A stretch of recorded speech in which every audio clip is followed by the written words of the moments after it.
ছেড়ে যেতে চাইনি।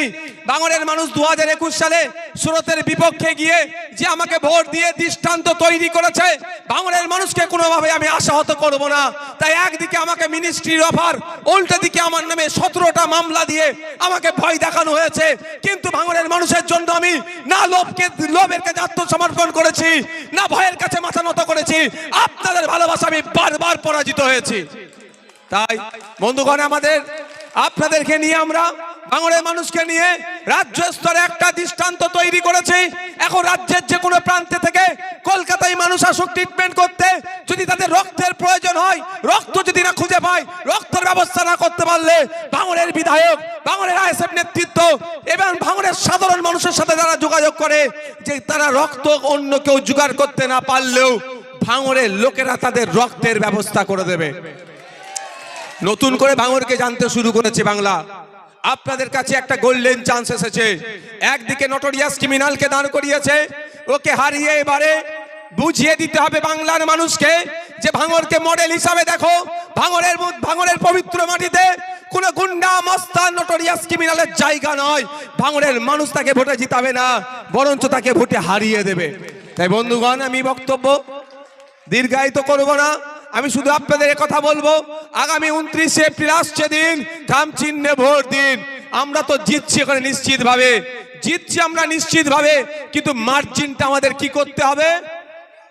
ডবল করতে হবে। তাই আপনাদের বলবো, কোনো প্ররোচনায় পা দেওয়ার দরকার নাই, কোনো অন্যায়ের কাছে মাথা নত করার দরকার নাই। আমি আপনাদের বলবো, আসুন 29 এপ্রিল সকাল সকাল খাম চিহ্নকে ভোট দিয়ে রাজ্যের বিধানসভায় পাঠান। যেভাবে 5 বছরের ধরে আপনাদের সাথে, আপনাদের পাশে থেকে আপনাদের সাথ দিয়েছি, সুবিধা অসুবিধাতে আপনার পাশে এসে দাঁড়িয়েছি, একইভাবে যদি মনে হয় আগামী 5 বছর আমাদের এই নওশাদ সিদ্দিকী আমাদের পাশে থাকুক, বিপদে আপদে সামনের সারিতে দাঁড়িয়ে বুক চিতিয়ে লড়াই করুক, তাহলে মায়েদেরকে, বাপেদেরকে বলবো আর অন্য কোনো জায়গায় হাত দেওয়ার দরকার নয়। ইভিএম মেশিনের সামনে গিয়ে আগে দেখবেন খাম চিহ্নটা কোথায় আছে, সেই চিহ্নতে আপনি বুটামটাকে প্রেস করে আমাকে বিপুল ভোটে জয়যুক্ত করুন। এ আশা করতে পারি তো নাকি আপনাদের কাছে? আশা করতে পারি তো? দূরে যারা আছেন একটু হাতটা তুলে রাখুন। দূরে যারা আছেন, মায়েরা আছেন, এ আশা তো করতে পারি নাকি? মায়েদেরকে বলতে পারে 1000-1200 টাকা লক্ষ্মীর ভান্ডার। মায়েদেরকে এতটুকু বলে যাচ্ছি, আমরা যদি ক্ষমতার মসনদে আসতে পারি, লেফট ফ্রন্ট আইএসএফ যদি ক্ষমতায় আসতে পারে, তাহলে অলরেডি আপনাদের বলে যাচ্ছি 1000-1200 নয়, কম করে মায়েরা যাতে মাস গেলে 5000-এর ব্যবস্থা হয়, তার ব্যবস্থা আমরা করব। তার পরিবর্তে একটু কাজও নেব। আজকে দেখুন ছেলেদের হাতে, শিক্ষিত বেকার ছেলেদের হাতে কাজ নাই, চাকরি নাই, সেই বেকারত্বের জ্বালায় যন্ত্রণায় ভুগছে। যুবসাথী নামে 1500 টাকার প্রকল্প চালিয়ে মাস দিনে তার হাতে মাত্র 50 টাকা আসছে। আমি আপনাদের বলবো, যারা এখানে উপস্থিত আছেন, আপনার বাড়ির ছেলে মেয়েদের ভবিষ্যৎটার কথা ভাবুন। 1500 টাকায় আপনারা সীমাবদ্ধ থাকবেন না? 15 থেকে 22,000 টাকার কাজ আপনার বাড়ির ছেলেরা পাক, সেটার দিকে যাবেন। যদি মনে হয় 1500 নয়, আমার মাস গেলে কম করে ন্যূনতম 15 থেকে 22,000 টাকার কাজের ব্যবস্থার দরকার, তাহলে বাংলার মসনদে লেফট ফ্রন্ট আর আইএসএফ কে ক্ষমতায় নিয়ে আসুন। ওয়ান ফ্যামিলি ওয়ান জব, প্রতিটা বাড়ি থেকে আমরা একটা চাকরির ব্যবস্থা করব। তাই বন্ধুগণ, আমি বক্তব্য দীর্ঘায়িত করব না। আমি শুধু আপনাদের কথা বলবো, চোখ কান খুলে চলুন। আজকে নকল মালের উপরে লেখা আছে নকল হইতে সাবধান, এই জন্যই আমরা বিভ্রান্ত হয়ে যাচ্ছি। যে মমতা ব্যানার্জি বলেছিল আমার লাশের উপর দিয়ে এসআইআর হবে, সেই মমতা ব্যানার্জি এসআইআর নিয়ে প্রোটেস্ট না বাংলায় করতে পারে, অন্যায়ভাবে সাংবাদিককে ধরে জেলের মধ্যে রাখছে, তার সিআইডি পাঠিয়ে। তাই সুতরাং আমাদের ভাবতে হবে মমতা ব্যানার্জি কি চাইছেন। আরএসএস যেটা চাইছে মমতা ব্যানার্জি সেটাই করছে, বিজেপি যেটাই চাইছে মমতা ব্যানার্জি সেটাই করছে। ওয়াকফ সংশোধনী আইন করে মাদ্রাসা, মসজিদ, ঈদগাহ, কবরস্থান কেড়ে নেওয়ার অপচেষ্টা চালাচ্ছে। মমতা ব্যানার্জি বলেছিল এই বাংলায় ওই আইন লাগু হতে দেব না, কিন্তু দেখুন তিনি এই আইনকে বাংলায় লাগু করে দিল। কিন্তু আপনার মসজিদ, মাদ্রাসা, ঈদগাহ, কবরস্থান এখনো যে সুরক্ষিত আছে, এতটুকু মাথায় রাখবেন।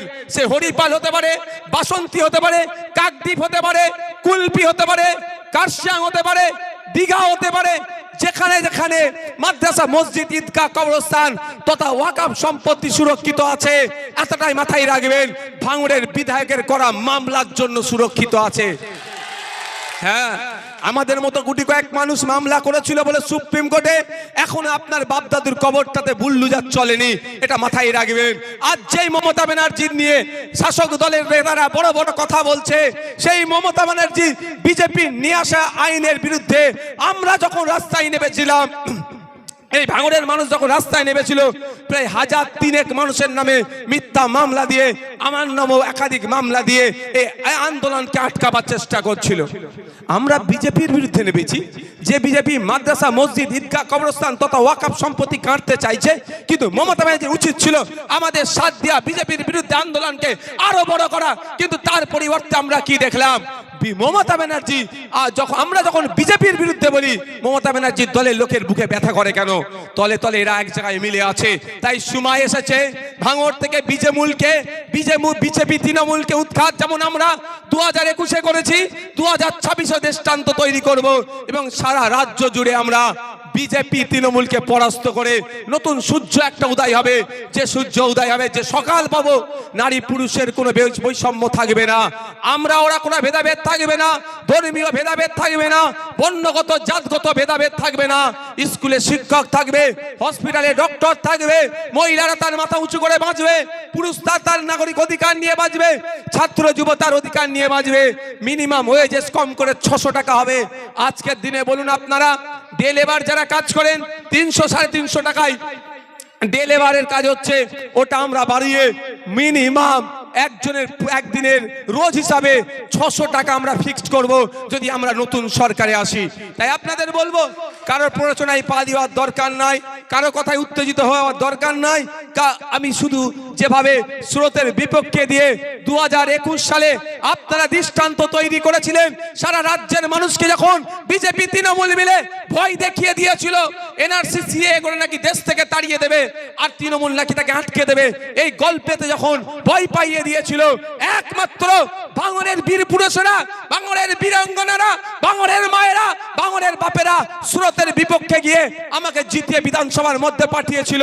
আর আজকে দেখুন, দেগঙ্গা বলছে, আমডাঙ্গা বলছে, অশোকনগর বলছে, মধ্যমগ্রাম বলছে, পলাশী বলছে, কুলপি বলছে, সারা রাজ্যের বিভিন্ন জায়গা থেকে আওয়াজ একটাই উঠছে, দ্বিতীয় ভাঙড় তৈরি হবে, দ্বিতীয় ভাঙড় তৈরি হবে। আজকে ভাঙড়ের মানুষকে আমি স্যালুট জানাই, ধন্যবাদ জানাই। ভাঙড়ের মানুষ যে আশার বীজ বপন করেছে, যে রাস্তা দেখিয়েছে, এক বিধায়ক 293টা বিধায়ককে হিলিয়ে দিতে পারে, অন্য বিধানসভার মানুষেরাও সেই সাহস পাচ্ছে যে নওশাদ সিদ্দিকীর সাথে 2026 সালে শুধু নওশাদ সিদ্দিকী একা যাবে না, ক্যানিং পূর্ব থেকে যাবে, ক্যানিং পশ্চিম থেকে যাবে, কুলপি থেকে যাবে, রায়দিঘি থেকে যাবে, বাসন্তী থেকে যাবে, মিনাখা থেকে যাবে, এমন করে রাজ্যের বিভিন্ন প্রান্ত থেকে বিধায়ককে জিতিয়ে নওশাদ সিদ্দিকীর দ্বিতীয় তৈরি করে আইনসভার মধ্যে পাঠাতে হবে।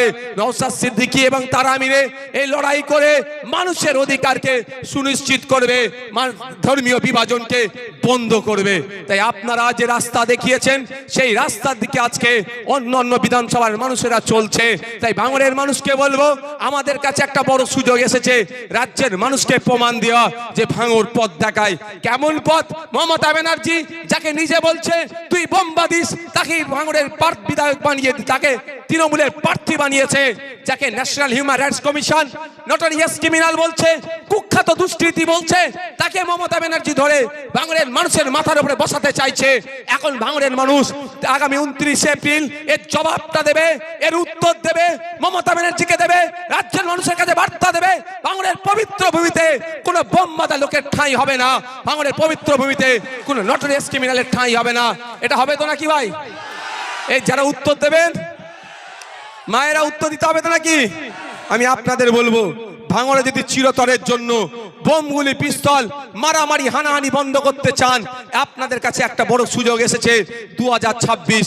কারণ 2021 সালে আপনারা অর্ধেকটা ভাঙড় থেকে এই হিংসা, মারামারি, বিদ্বেষকে নষ্ট হয়েছে। আর অল্প কিছু আছে এদের রাজনৈতিকভাবে, এদেরকে আমরা হারাতে পারলে, কটা বাজে? ধন্যবাদ সকলে। আগামী